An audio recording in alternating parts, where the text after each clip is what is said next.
जय हिंद।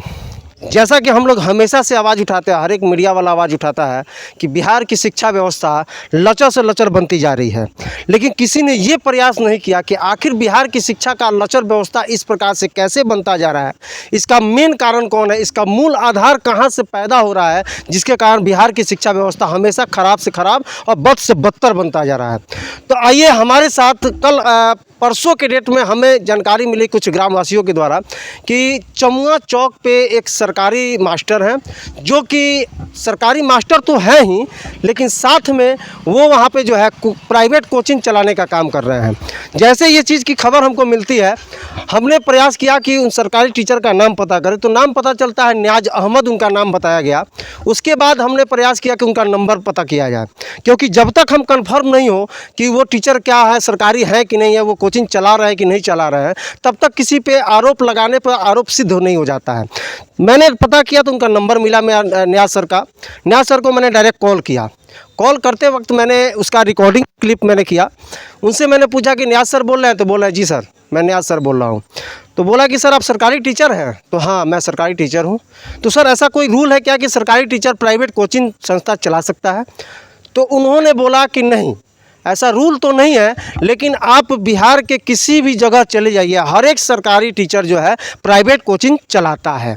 अब मैं कहता हूं कि अगर बिहार सरकार कहता है कि सरकारी टीचर हम रखे हैं, उसको सरकारी तनख्वाह दे रहे हैं, ज़्यादा से ज़्यादा पैसा दे रहे हैं, उसके बाद भी अगर उसको कोचिंग नहीं चलाना है और वो अगर कोचिंग चला रहा है, जिस चीज़ को मैं इसमें आपको रिकॉर्डिंग उनका चलाऊँगा, आप लोग सुनिएगा अपने जो है कानों से कि किस प्रकार से वो टीचर निडर होकर के बोल रहे हैं कि हाँ मैं सरकारी टीचर हूं और मैं कोचिंग चलाता हूं और बाकी सरकारी टीचर भी कोचिंग चलाते हैं। तो कहीं ना कहीं ये सवालिया निशान उठता है बिहार सरकार पे कि बिहार सरकार ही अच्छे तरीके से इसकी जांच नहीं कर रहा है।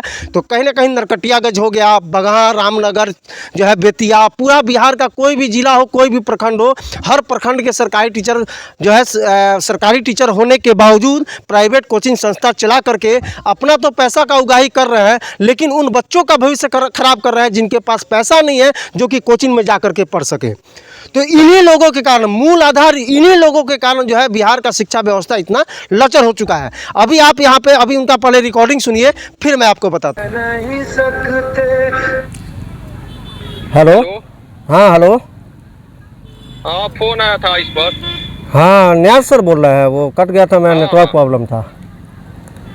जी बोलिए। हाँ सर, बोले हैं कि ये एकलव्य कोचिंग से ट्रैफिक चलाते हैं। जी जी। अच्छा सर, आप सरकारी टीचर भी हैं क्या? हाँ हाँ। ऐसा कुछ रूल है क्या सर कि मतलब सरकारी टीचर कोचिंग चला सकते हैं? अरे रूल नहीं है। हाँ, सब लोग तब बहुत सारा रूल नहीं है, लेकिन सब लोग तब सरकारी डॉक्टर चला रहा है, सारा लोग चला। हाँ तो पढ़ा रहे होंगे, सब लोग पढ़ा रहा है, ICI यहाँ चल रहा है। बताइए ना, हम 10 को टीचर का भी नाम बताते हैं। तो आपसे रूल रेगुलेशन बहुत है। हाँ हाँ, उनसे हम लोग क्लास में है, हम लोग 20 बरस से पढ़ा रहे हैं, हमको सब रूल पता है। हाँ हाँ, ठीक है ना जी। क्या क्या डिपार्टमेंट में हो रहा है, DO ऑफिस में जाइए ना, क्या हो रहा है, क्या क्या रूल है, क्या हो रहा है, जी DO साहब के पास क्या हो रहा है। जी जी, यानी कहीं ना कहीं सर माना जाए तो ऊपर से ही सिस्टम भ्रष्ट है। मैंने हम कैसे कह दें, आपको तो मीडिया को सब कुछ पता है। नहीं नहीं नहीं, देखिए तो चौथा स्तंभ है। नहीं नहीं सर, मैंने आप हमसे बता रहे हैं जैसे कि DO ऑफिस में भी जाके देखिए नियम क्या है, काम क्या हो रहा है।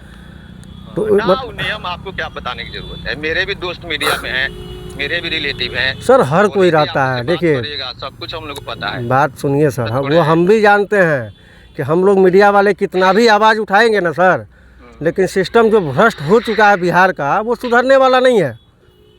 ठीक है ना? सिस्टम चल कैसे रहा है, यही ना हम सोच रहे हैं कि जहाँ पर यहाँ BO है, DO है, शिक्षा के अधिकारी है, कोचिंग चल ही क्यों रहा है? वही चीज तो सोचना है कि क्या जरूरत है कोचिंग की। आज तो BPSC के इतने टीचर बहाल हो गए। जी जी, पूरा सरकार सिस्टम में दे रही है, सब कुछ दे रही है, जी। फिर भी बच्चे कोचिंग जा क्यों रही है, इसके बारे में थोड़ा सा आपको तो सब लिखना चाहिए। ये तो मान ली गाँव देहात है, यहाँ तो भी व्यवस्था नहीं। शहरों में आपके बेतिया में देखिए, रामनगर, नरकटिया में, मोतिहारी, धड़ल्ले से दिन भर चल रहा है। अब आप लोगों ने रिकॉर्डिंग सुन लिया, अब देखिए किस प्रकार से निडर होकर ये बोल रहे हैं कि हाँ मैं सरकारी टीचर हूँ और मैं कोचिंग चलाता हूँ, बाकी लोग भी चलाते हैं इसलिए मैं भी चलाता हूँ। और यहाँ तक कि इस रिकॉर्डिंग में इन्होंने ये भी बोला है कि हम लोगों को क्या कह रहे हैं, आप जाइए ना DO ऑफिस में, वहाँ क्या सरकारी नियम के हिसाब से वहाँ काम हो रहा है? तो कहीं ना कहीं ये भी चीज़ सवाल उठाते हैं कि जब ऊपर के अधिकारी ही भ्रष्ट हो चुके हैं तो हम लोग क्या कर सकते हैं। जब ऊपर के अधिकारी ही भ्रष्ट है, डीओ बीओ जो भी हो, जिस भी पद, शिक्षा पदाधिकारी जो भी हो, सब लोग जब भ्रष्ट है तो हम लोग क्या करें। हम लोग तो शिक्षक है, हम लोग तो अपना पेट पोषने के लिए कोचिंग चलाएंगे ही। तो सबसे बड़ा ये सवाल उठता है बिहार सरकार पे और नीतीश कुमार पे कि आप सही तरीके से जांच नहीं करवा रहे हैं। आप सिर्फ ठेकेदारों के चक्कर में पड़े हैं, पुल गिरवाने के चक्कर में पड़े हैं, लेकिन शिक्षा व्यवस्था कितना भी लचर हो जाए उससे आपको कोई मतलब नहीं है। तो ये चीज़ आप समझ जाइए कि अब बिहारी समझ चुका है कि कहीं ना कहीं गड़बड़ी आप ही में है। तो 2025 नज़दीक आ रहा है और इसका जवाब हर एक बिहारी आपको देने जा रहा है। बाकी बिहार सरकार और ऐसे शिक्षकों के बारे में और शिक्षा विभाग के बारे में आप लोग क्या सोचते हैं, कमेंट करके जो बताइएगा। जय हिंद।